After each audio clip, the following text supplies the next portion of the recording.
Welcome to Lasom Athletics. My name is Lucas and this is episode 9 of my kite surfing progression vlog.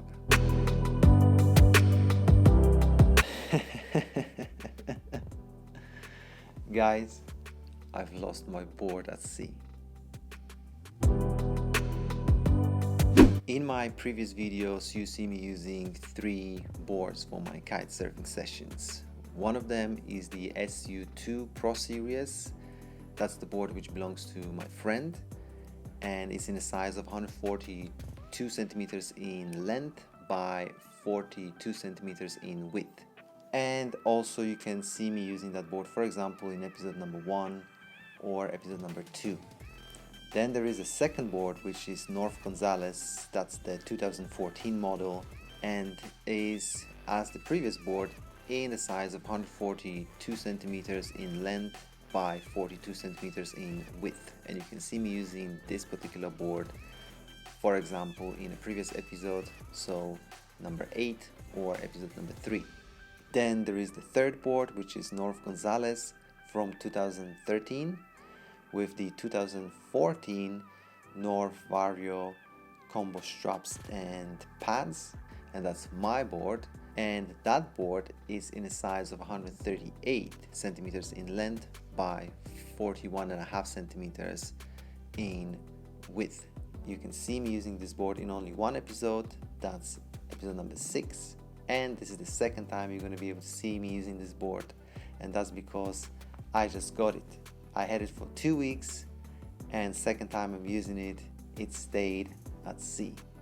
And let me tell you, this is the smallest board I ever used. This board gave me the greatest experience in terms of control and the feel of the board out of all of those boards. At this point, I'm going to quickly touch on the subject of board size. So I started kite surfing using the vintage Nash TT57 board, and that board is in the size of 175 centimeters in length by roughly 43 centimeters in width. So as you can see, much bigger compared to the boards I'm currently using. I would consider this board to be some sort of hybrid crossover between 2 types of boards. That's the twin tip and wave board. There used to be a category for kite surf boards or kiteboarding boards, and maybe that category still exists, and it's called mutant, where you've got 2 different types of boards put into one. It had symmetrical identical tips with a quad fin setup, so 8 altogether, 4 on each side, but it was built in terms of structure like a wave board, like a surfboard, so thicker. Also, that board had wave straps, so the ones which you adjust before your session by putting the screws in particular place, and then if you want to change that, you have to undo the screws with a screwdriver and reposition them. That board was without any foot straps. It had the EVA foam, which is also kind of characteristic of a surfboard or directional board. Then I moved on to smaller boards, more up-to-date boards, thinner boards, typical twin tip boards, 142 in length by 42 in width. And then when I tried the 138 by 41.5, that's where the magic happened, because I felt much better on a smaller board. It gave me great control, great position, great feel, a lightness of the board. So in my case, smaller the board, better. And I'm even thinking of looking into even smaller boards than 138. But that's something I can expand and talk about in my upcoming videos. With all that being said, let's have a look at this movie so you can see for yourself what exactly happened during this session. Let's go. Let's see what conditions of the weather and wind are we dealing with today for the kite surfing session. So I'm going to bring up this app on my phone, and I'm just going to quickly refocus this for you so you can see what I'm talking about. There you have it. So as you can see, this is our spot at the top here, and on my spot, and then down the bottom you can see all the parameters. So the kites, the yellow kites, you can see that they're indicating what size according to the weight you put into your app. By the way, that's the app called Windy, the free version. And also you can see that predicted wind for around 1 o'clock is 18, 19 knots. I'm sitting by the window here and I'm looking outside and I can see, you know, trees are moving and bushes are, you know, as well shaking about. So the wind is there. As you can see, the gusts up to 28 knots, as I said, and we've got the temperature of the water, which is 1 degrees, and then the temperature of the air would be around 5 degrees. I'm pretty sure that's going to go up with time. So these are the predictions for today. So we are going to give it a go and capture amazing footage. That's been said. Let's get into it.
As you saw, I was heading back towards the shore, edging upwind, and one of the waves just crashed onto my back, pushed me forward. So my legs stayed behind, but I still managed to keep the board on my feet. And during this session, I've been using my 7-meter kite, very rapid, very fast, like potentially any 7-meter kite. Basically, smaller the kite, faster it reacts. And I got kind of used to the bigger kites, slower kites. So when I jumped on the board at the beginning of my session, I was quite surprised how fast this kite is moving. When I got into this crash, and as the wave is tumbling me around and I'm underneath the water, I am repositioning the kite with my wrist, with the bar, to get it back into the zenith. And as I'm poking my head out of the water, I can see that the kite flew over to the other side of the wind window, so into the opposite direction, which I was moving originally. And I can feel that the kite is starting to twist my body in a funny type of manner. And I also performed some sort of front roll underneath the water. As I'm repositioning the kite back into the zenith, now from the left hand side back to the zenith, so I'm counter steering the kite, I am getting pulled forward, and I'm kind of getting as well lifted off the water, like as if I'm going to perform a jump. The kite flew again slightly over to the other side of the wind window. I'm repositioning again, and I'm getting pulled even further. And during one of those pulls, the board just went off my feet. So straight away, as you can see in the video, I get into the body drag technique, and I'm starting to edge without the board upwind, deeper into the sea, so I can eventually turn around. And as I'm coming back, I hope to meet with my board, because when I look back, I mustn't be at least 5 to 7 meters away from my board, and I was unable even to see it due to the waves being high. So I'm attempting the body drag back and forward, back and forward. The board is nowhere to be seen. So at this point I decide, instead hanging about, the water is quite cold, the waves are big, the wind is strong, I'm gonna head towards the shore.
off-road turn off.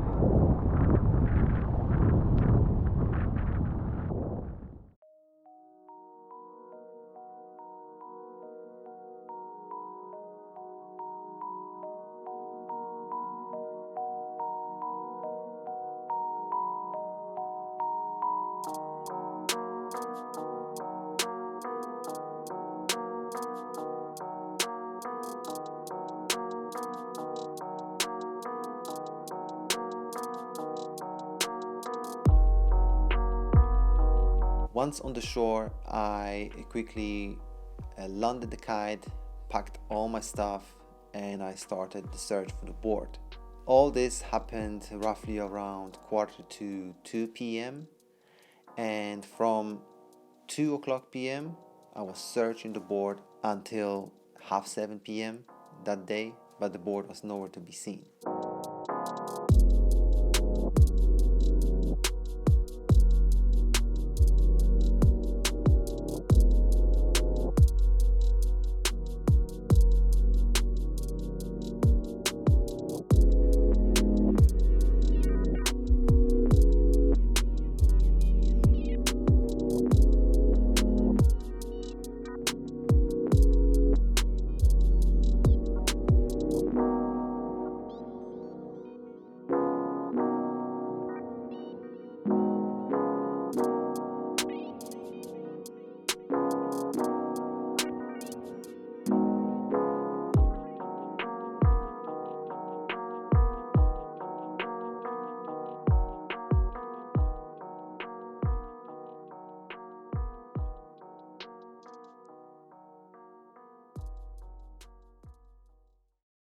Here you can see a view from maps, and I can show you that roughly somewhere around here I was getting into the water, and then this is where I crashed.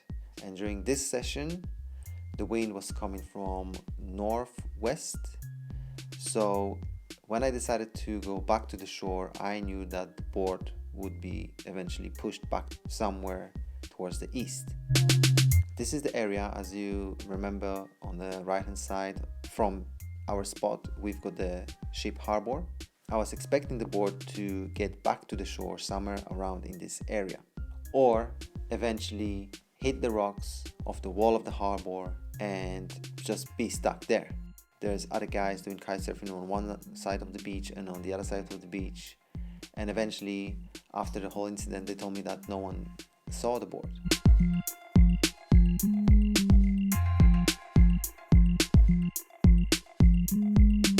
After that, the same day, I went past the harbor, so the other side of the beach, so the east beach, and I did the search up there as well. The board was nowhere to be seen. Next morning, 6 o'clock a.m., I was at the beach. I took my paddleboard and I was searching in the water where the harbor wall is. I was looking, expecting maybe that it's going to be stuck somewhere on the rocks, nowhere to be seen. After that, I took my paddleboard back to the house and I actually walked on the east beach because that's where the board would head towards if the wind was coming from northwest. I walked from this point to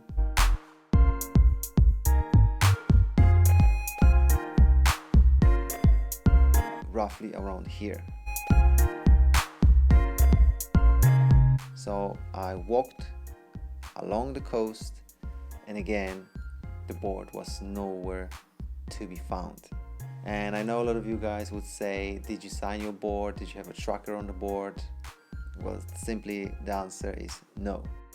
I actually did contact the local online media and I asked them if they can put an ad that I've lost the board and the kite surfer is looking for his property.